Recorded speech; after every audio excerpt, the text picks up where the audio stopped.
Now, as you can see, I've completely finished painting all the blue parts to metallic blue. If you want to see, there you go. It came out pretty good, to say the least.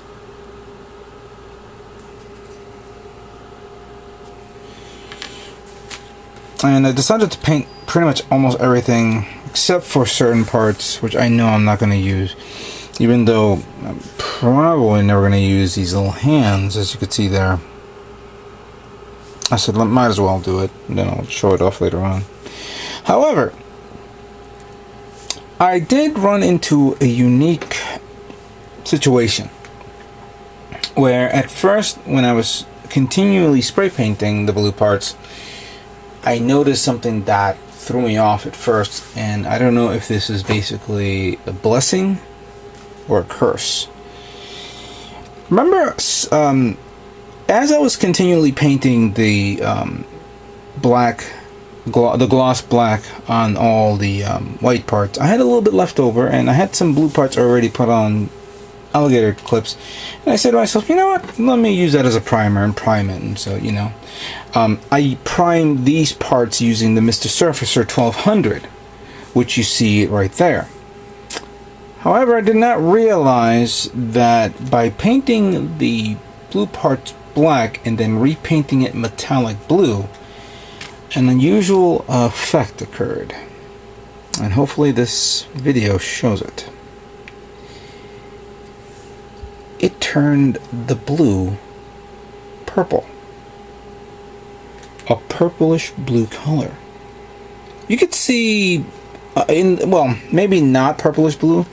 The light effect is pretty amazing on this, and I don't know why I didn't have any afterthought of actually. I should have painted the remaining blue parts black, you know, primed it black, and then painted like this again. It came out.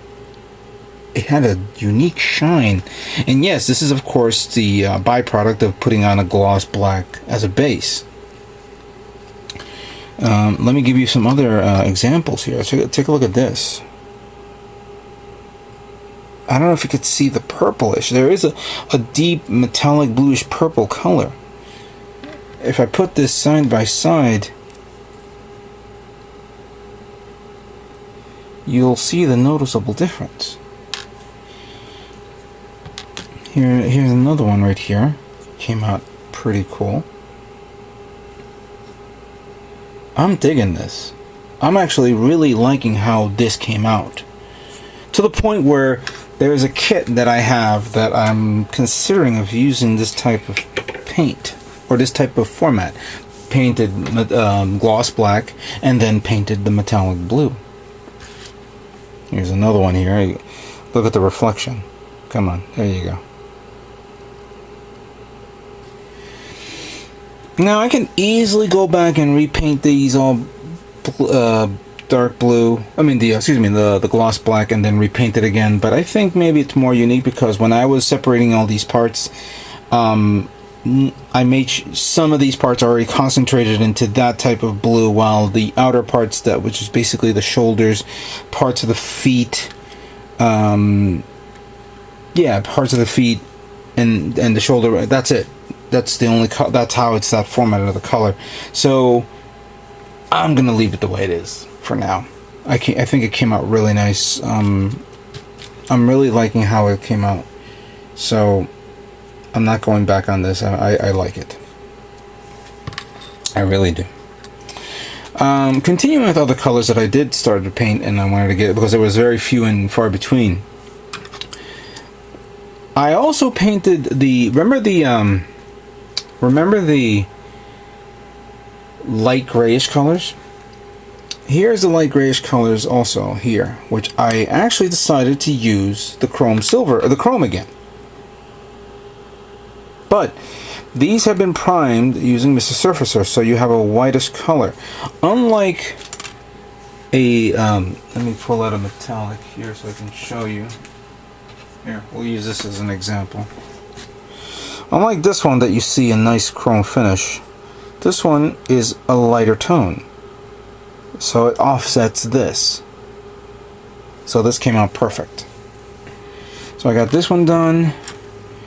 Got the railings of this one done. Came out really nice. Again, using the chrome. Here's another one here. These are the ones that go around the feet. And this is the nozzle or the support of the cannon of the railgun, of the Dober gun.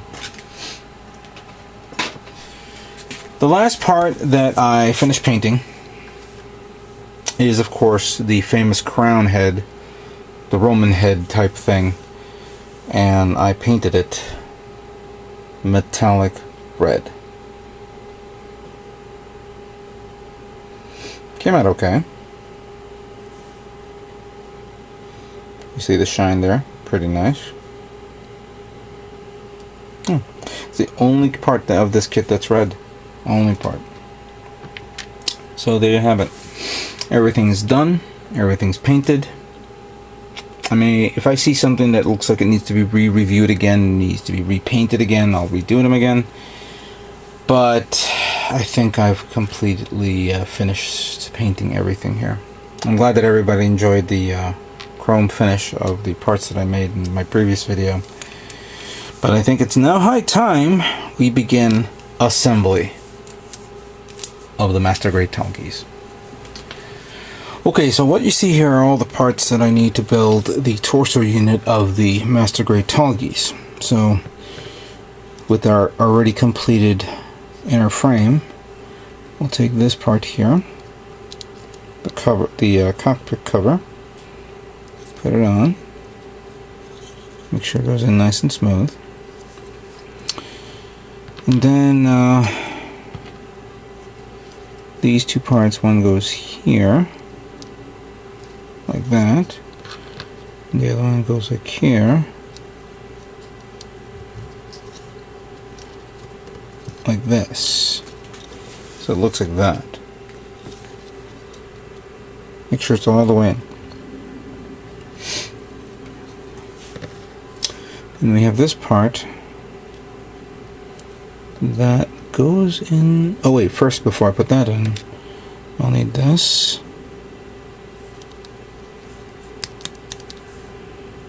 Gotta remember the orientation here.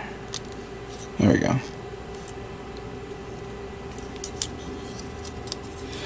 Oop, did not go in all the way. There we go.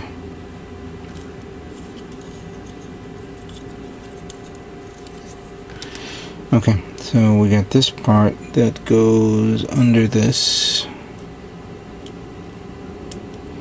like so, like that. And then we have this part that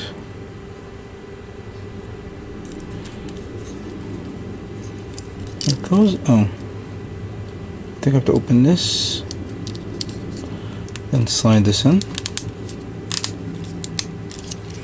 all the way, then close it up. This acts like a guide, I guess. So that's done.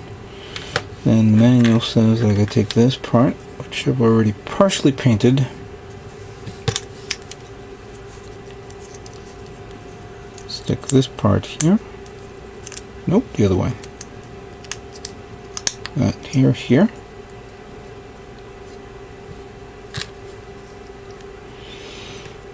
And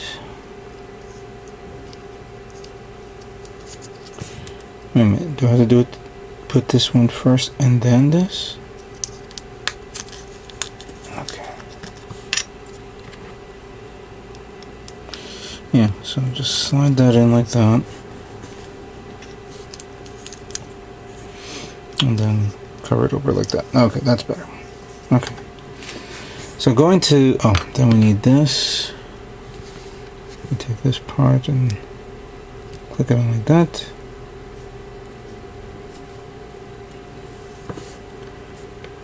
And that one goes in here or over here.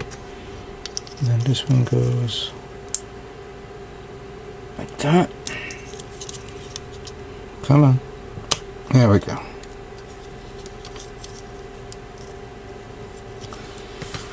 And this is the tricky part. Since I put this thing together, I'm going to take it apart. Hopefully it doesn't snap off.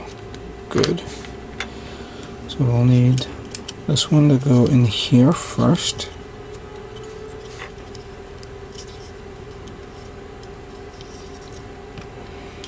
And then this one goes in there as well. Like that. Good.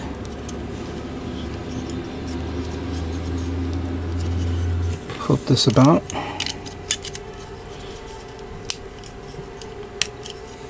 Make sure it's nice and guided. There we go. And then lastly, this part, which has to go like this.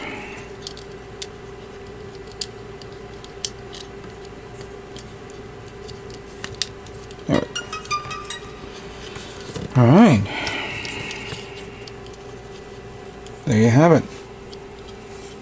The torso of the Tallgeese is now complete. Come on, focus. Nice, isn't it? Alright, let's move on to the next part. Okay, so the next part of this build is the head. And what you see here is all the parts that is required for me to build the head. First up, I'm going to take this polycap and put it in this yellow part. And then slide it to the side in here, like so.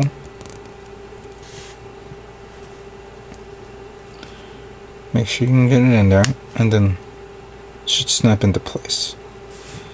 Grab the other side and put that in there as well.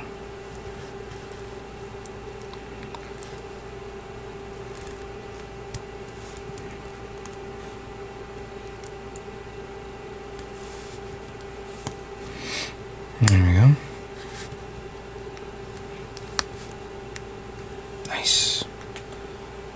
That came out pretty good. Very nice. Look at that.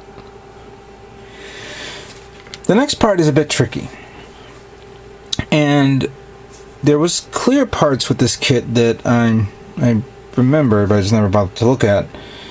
When I was looking at it, I was looking at the manual, and there's like a blue hueish light. Actually, matter of fact, let me show you this first. Here's before and after of panel lining.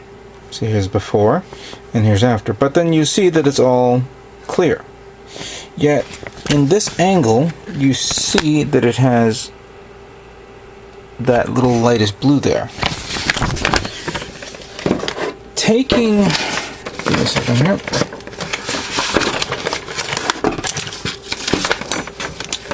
Sorry.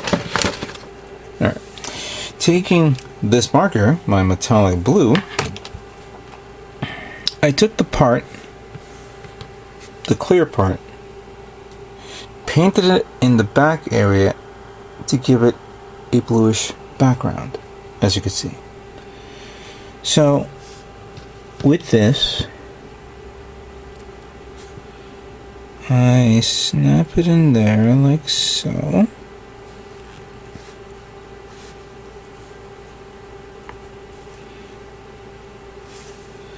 And then the face mask goes again like so.